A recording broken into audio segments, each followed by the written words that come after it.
So we are here for the Azuki TCG Invitational. Jin just got second with one of his close friends, so this is really cool. And he's going to do the deck profile for his Zero deck. Yeah, so Zero is all about, as you might have guessed, aggression, fire, and the way we get that going is actually by having some of the tankiest 1-drops in the game. So we're the only deck that is allowed to play 8 1/2s. So Ray and Fnatic Kindler both serve as our early game. They're amazing. The fact that Fnatic Kindler is also searchable off Hokuto and is also a pinger that can deal with the board all at the same time. These cards are just unbelievable and have been awesome. They're completely uncuttable. Hokuto, so I'm just going to go talk about him first. He is one of the, I would say, the main searcher. He searches our events, and our events are part of the power that exists with the fire deck. In the game so far in Azuki, there just aren't ways to mitigate damage from spells. Everything that is on a creature though, it gets dealt with Shao stuff, Shao bounce, lightning orb, all this other stuff, but spells, no one's got anything for that. So it's one of the reasons why I think fire versus earth is one of the most one-sided matchups in the game, is because there just isn't anything that deals with these. So Hokuto being able to find all of your spells is super, super important. I also have 4 Ruby. I wasn't always on 4 Ruby. I think, to be honest, you probably could cut some number of them. The reason why I kept them in is just because I like the consistency. It finds collateral burst, which I think is awesome in that it's double searchable off of Hokuto and Ruby. And then it also kind of fills out the rest of your curve. So the next cards I talk about are all searchable through Ruby, Enraged Howler, Spice, and Pekiro. So I think Ruby just serves as a good sort of glue card that kind of connects the different pieces of your deck. At worst, even if you whiff on Hokuto or Ruby, I'm usually not that sad about it because they also have gate power, which means that you're adding power to the board and they still have an impact. Next up, we have the 2-drops. Enraged Howler is just the premier 2-drop. Enraged Howler is just so insane. There's so many reasons why it's amazing. You can ping it off a leader ability, you can ping it with collateral burst to get additional damage. It's just so good, and then it's hard to trade into if they can't cleanly kill it with a 1/2. If they have 2 1/2s, the first one hits and then it gets that plus, and now they have to trade into it. It's really, really premium. Spice is also great. Spice also it kind of has the Howler ability. I just like it a little bit less than Howler because it doesn't affect itself. So you kind of always need another body to do it. There's a couple of small instances where Spice is actually better than Howler, in the sense that if your board hasn't been dealt with, Spice comes down and then can immediately add damage to the board using a collateral burst. But in general, I'm not a fan of 2-drops. I think 2-drops are a weakness of the deck. Part of the reason why I think 2-drops are quite weak is that the body stats are only 1/2s. And 1/2s, we already have a 1/2 for 1. Why would you pay an extra mana for it? You can just play it at 1. And then on top of that, a lot of decks deal with 2 toughness and 2 cost things fairly easily. So in the mirror, basically all of your spells deal with 2-drops very easily. In the Shao matchup, Mirage Frog and Aya also just deal with these 2-drops. So I actually really like having a condensed amount of 1-drops and 3-drops in a 0 deck. And then next up we have Pekiro. Pekiro is just incredibly annoying for everybody to deal with because normally having 1 toughness on a creature is really, really bad because everything deals with it. In electricity, you've got Grandma, who's a big part of why I think 1 toughness guys are really bad.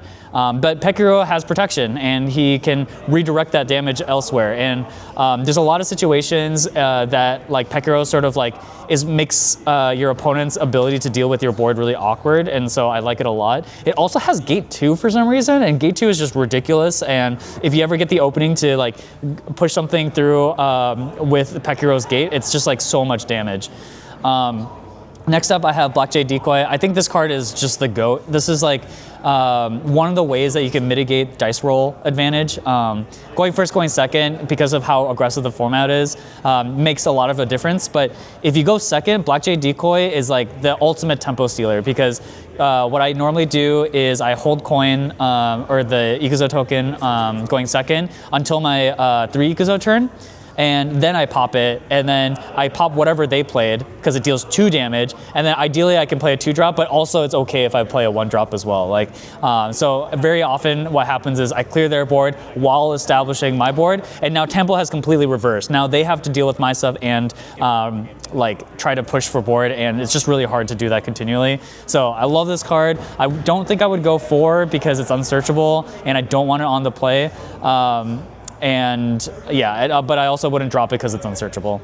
Did you test Omen Peddler, like the 2-1? Yeah, I tested Omen Peddler in the beginning, but I think the body does matter. Like the fact that it's 2-1, and I think the old man would be better if he had some amount of gate, but because he doesn't have that, I think he can be a liability in a lot of issues, a lot of situations. Would you ever play Decoy just to gate it for the power? I have done that before. Sometimes it's just a 3-mana 2/2. With gate 1, it's fine. Generally speaking, like you are using it for the ability, but like that's like a good backup too. It's not the best, it's not the worst, but in a lot of situations, like this helped me win a lot of my fire mirrors going second. So already talked about the spells. I think these are amazing, particularly Detonation Pact Collateral Burst, because they're part of the reason why your early and mid game is so powerful. And then I like the fire orbs for reach. I'm hesitant to ever cut these down to less than 4 or less than 3 because of the Earth matchup. I think it's one of the major reasons why the Earth matchup is like kind of unlosable. And I played 2 Bobus in Swiss, and then they're also just like able to deal damage to your opponent straight up, which is amazing. I think Detonation Pact is just super efficient. 1 mana for 2 damage, just amazing. Collateral Burst costs more, but has a lot of utility in situations where you're racing, because there are situations in the fire and lightning matchups where you don't want to use leader ability because you don't want to go any lower in health. So then you can start pinging things on your own board, deal 2 damage, and then gate something through. So like you can end up gaining quote unquote HP while still able to use your gate. And then this is probably the weird stuff that maybe people haven't seen as much of, but I love the defensive suite out of Fire.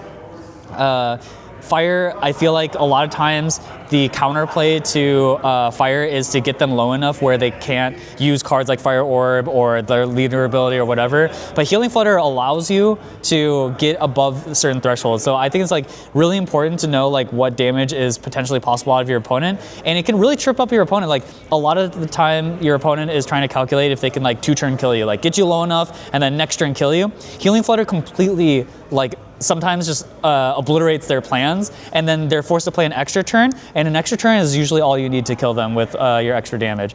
I like Penny for the same reason as Healing Flutter. Like it just trips up your opponent's lethals, and then sometimes buys you an extra turn, and again, an extra turn in Fire just like represents insane amounts of damage.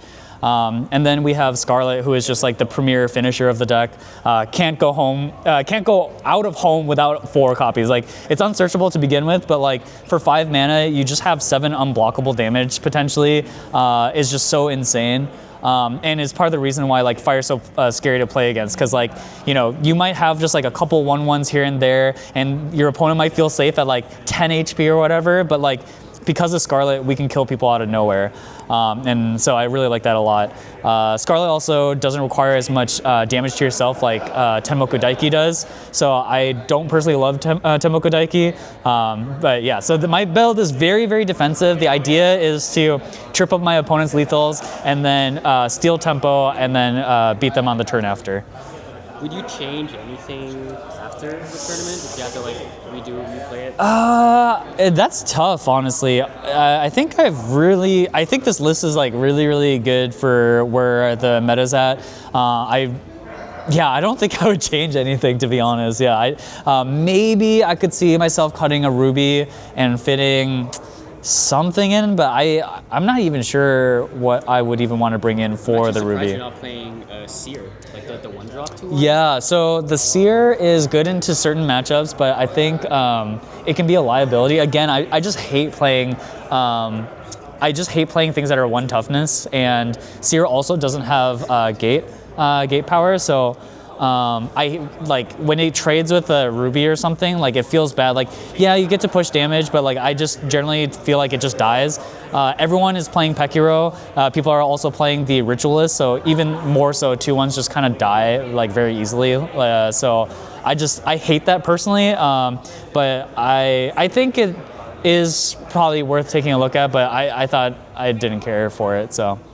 That's cool. Yeah. And then do you think you're going to continue playing the TCG going forward? Yeah, I'm really excited to see where the TCG goes. I know our boy John is cooking up new decks and stuff like that, and so I think the game is really fun. I haven't been playing for very long, so seeing how like tight the lines can be, it makes it a really exciting game to play. So yeah, it's just a super fun game. Awesome. Well, congrats again. And Thank you.